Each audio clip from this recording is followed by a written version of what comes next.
Périgord. De l'est de Périgueux jusqu'à la Corrèze, s'étend un territoire préservé et authentique. Ici, on est un territoire un peu alternatif par rapport au reste du Périgord, ce qui fait que les visiteurs qui vont s'installer ici pour leurs vacances vont découvrir des paysages qu'ils n'ont pas toujours l'habitude de voir dans le reste du Périgord, et ils vont en même temps trouver un formidable terrain de jeu pour s'adonner à leurs activités favorites, que ce soit la pêche, l'escalade, la spéléologie. On a vraiment un panel d'activités qui est au diapason vraiment des paysages de Cosse-et-Rivière. La variété de ces paysages permet la pratique de toutes sortes d'activités de plein air sur l'ensemble du territoire. Un espace 3 fois grand comme la ville de Paris, 200 fois moins peuplé. Ici, on ne cherche pas spécialement à faire du tourisme de masse. On essaie vraiment d'offrir un écrin de verdure et de tranquillité pour les touristes qui viennent essentiellement pour ça. Donc, on essaie vraiment de leur proposer ce que le Périgord a de mieux à offrir, sans aller chercher forcément la rentabilité ou les activités payantes. Ils n'ont pas besoin de faire la queue pour aller visiter les monuments et ne sont pas pris à la gorge pour payer en permanence pour les parkings ou autres.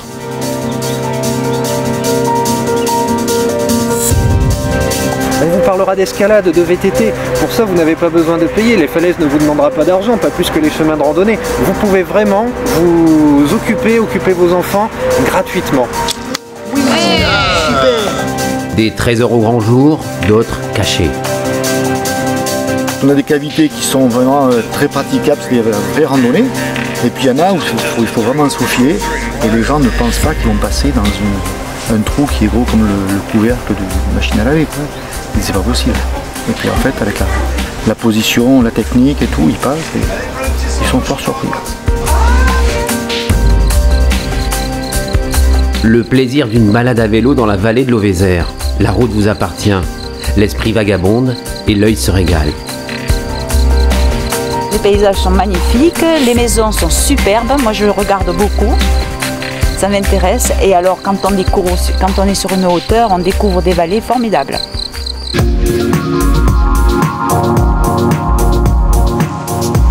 Partons maintenant à la découverte des rivières et torrents du territoire. Un voyage en eau vive en compagnie des moucheurs. On a un grand plaisir à pêcher sur ces rivières qui s'appellent l'Ille, la Loue et l'Auvézère. C'est des rivières qui sont très sauvages, accessibles, avec un minimum d'entraînement physique. On se retrouve dans des milieux qui sont assez féeriques. Et c'est vrai que le poisson est au rendez-vous, si ce n'est que malheureusement le pêcheur fait de plus en plus de prédation et qu'il serait bien quelquefois de pouvoir remettre un peu le poisson à l'eau. Il y a des truites, des goujons, des cabots, des barbeaux sur le bas du territoire. Donc on arrive sur toujours les mêmes rivières mais qui passent en deuxième catégorie. Où là on a tout loisir de pêcher cendre, brochet, black bass et gardon. Donc nos rivières sont très poissonneuses selon les niveaux où on se trouve. Le touriste qui arrive, il faut qu'il ait une carte nationale avec son timbre halieutique et il peut pêcher tous les cours d'eau de Cosse-et-Rivière puisque on a encore la chance d'avoir aucun cours d'eau qui est privatisé.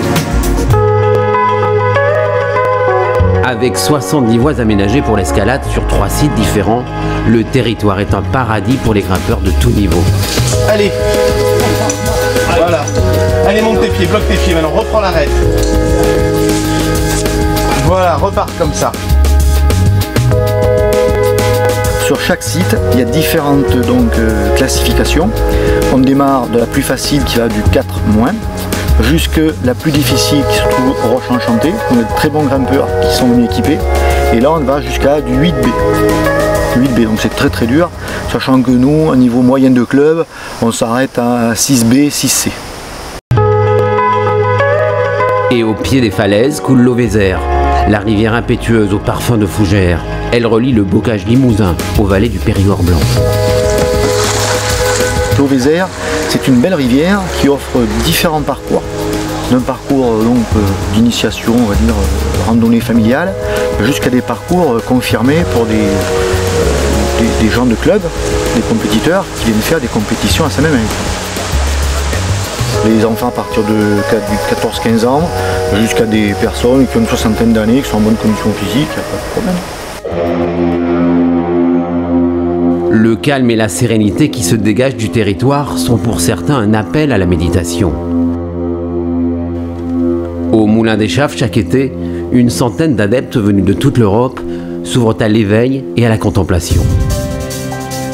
Le printemps et l'automne sont les périodes les plus propices aux balades en forêt. Sur le territoire, tous les chemins sont ouverts à la randonnée, à pied, à VTT, à moto et bien sûr à cheval. 250 km de chemin sans croiser la moindre route. Grâce à l'aéroport de Périgueux, à environ 15 km de là, le territoire devient le plus proche des pays lointains. Des Anglais, des Belges, des Hollandais, venus ici quelques jours, ont décidé de ne plus repartir. Ils jouissent à l'année de la douceur de vivre au pays des causses et rivières, naturellement Périgord. Naturellement Périgord.